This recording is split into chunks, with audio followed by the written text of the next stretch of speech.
Welcome back to our YouTube channel. ഇന്നത്തെ വീഡിയോയിൽ നമുക്ക് കുറച്ച് കറണ്ട് അഫേഴ്സ് നോക്കാം. ഒന്നാമത്തെ ചോദ്യം, 2024 മികച്ച തദ്ദേശ സ്വയംഭരണ സ്ഥാപനത്തിനുള്ള സി അച്യുതമേനോൻ സ്മാരക പുരസ്കാരം ലഭിച്ചത് വയനാട്ടിലെ മീനങ്ങാടി ഗ്രാമപഞ്ചായത്തിനാണ്. മികച്ച കൃഷിഭവനുള്ള വി രാഘവൻ സ്മാരക പുരസ്കാരം ലഭിച്ചത് മലപ്പുറം ജില്ലയിലെ താനാളൂർ കൃഷിഭവനാണ്. 2025 അന്തരിച്ച ഓസ്ട്രേലിയൻ ക്രിക്കറ്റിലെ ഇതിഹാസ താരമാണ് ബോബ് സിംപ്സൺ.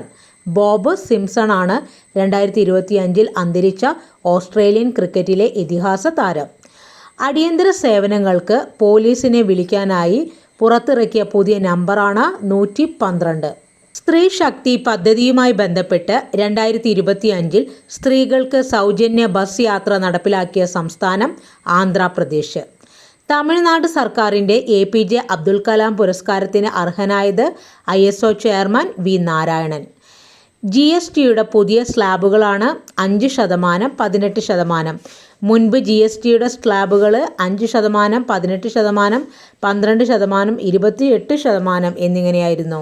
എന്നാൽ 12%വും 28%വും പൂർണ്ണമായും GST ഒഴിവാക്കിയിട്ടുണ്ട്. 2017 ജൂലൈ 1 GST നിലവിൽ വന്നത്. ചരിത്രത്തിലെ ഏറ്റവും ദൈർഘ്യമേറിയ സ്വാതന്ത്ര്യദിന പ്രസംഗം നടത്തിയത് പ്രധാനമന്ത്രി നരേന്ദ്രമോദി. 103 മിനിറ്റായിരുന്നു പ്രസംഗത്തിൻ്റെ ദൈർഘ്യം. തുടർച്ചയായ 12ാമത്തെ തവണയാണ് പ്രധാനമന്ത്രി നരേന്ദ്രമോദി സ്വാതന്ത്ര്യദിന പ്രസംഗം നടത്തിയത്. ഇതോടെ ഇന്ദിരാഗാന്ധിയുടെ തുടർച്ചയായുള്ള 11 തവണ എന്ന റെക്കോർഡിനെയാണ് മോദി മറികടന്നിരിക്കുന്നത്.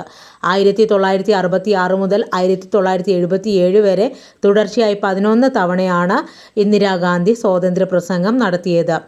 ആകെ 16 സ്വാതന്ത്ര്യദിന പ്രസംഗങ്ങളാണ് ഇന്ദിരാഗാന്ധി നടത്തിയത്. ഏറ്റവും കൂടുതൽ സ്വാതന്ത്ര്യദിന പ്രസംഗങ്ങൾ നടത്തിയത് ജവഹർലാൽ നെഹ്റു ആണ്, 17 തവണ, 1947 മുതൽ 63 വരെ. 2025 യുവേഫ സൂപ്പർ കപ്പ് ജേതാക്കൾ PSG. യുവേഫ സൂപ്പർ കപ്പ് നേടുന്ന ആദ്യ ഫ്രഞ്ച് ക്ലബ്ബാണ് PSG. 2025 നടന്ന ഇന്ത്യയുടെ 79ാം സ്വാതന്ത്ര്യദിനത്തിൻ്റെ പ്രമേയം നവഭാരതം.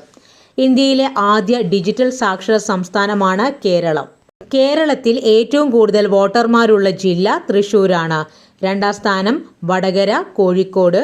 അടുത്ത ചോദ്യം, മാലിന്യ ശേഖരണത്തിനായുള്ള പുതിയ ആപ്ലിക്കേഷനാണ് ഹരിതമിത്രം. ഹരിതമിത്രം 2.0. ഉപരാഷ്ട്രപതി സ്ഥാനത്തേക്ക് മത്സരിക്കുന്ന BJP സ്ഥാനാർത്ഥിയാണ് CP രാധാകൃഷ്ണൻ. അദ്ദേഹത്തിൻ്റെ സ്വദേശം തമിഴ്നാട്, മഹാരാഷ്ട്ര ഗവർണറായിരുന്നു കേട്ടോ.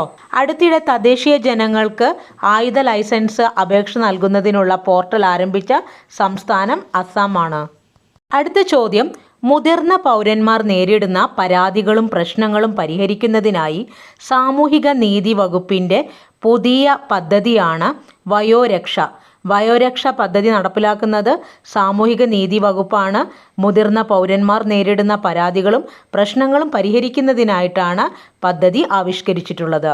റഷ്യൻ പ്രസിഡന്റ് വ്ളാഡിമിർ പുടിനും അമേരിക്കൻ പ്രസിഡന്റ് ഡൊണാൾഡ് ട്രംപും തമ്മിൽ കൂടിക്കാഴ്ച നടത്തിയത് അലാസ്കയിൽ വെച്ചാണ്. അലാസ്കയിലെ ആങ്കറേജ് നഗരത്തിലുള്ള US-ന്റെ ജോയിന്റ് ബേസ് എൽമെൻഡോർഫ് റിച്ചാർഡ്സൺ സേനാ താവളത്തിലാണ് ട്രംപും പുടിനും തമ്മിലുള്ള കൂടിക്കാഴ്ച നടന്നത്.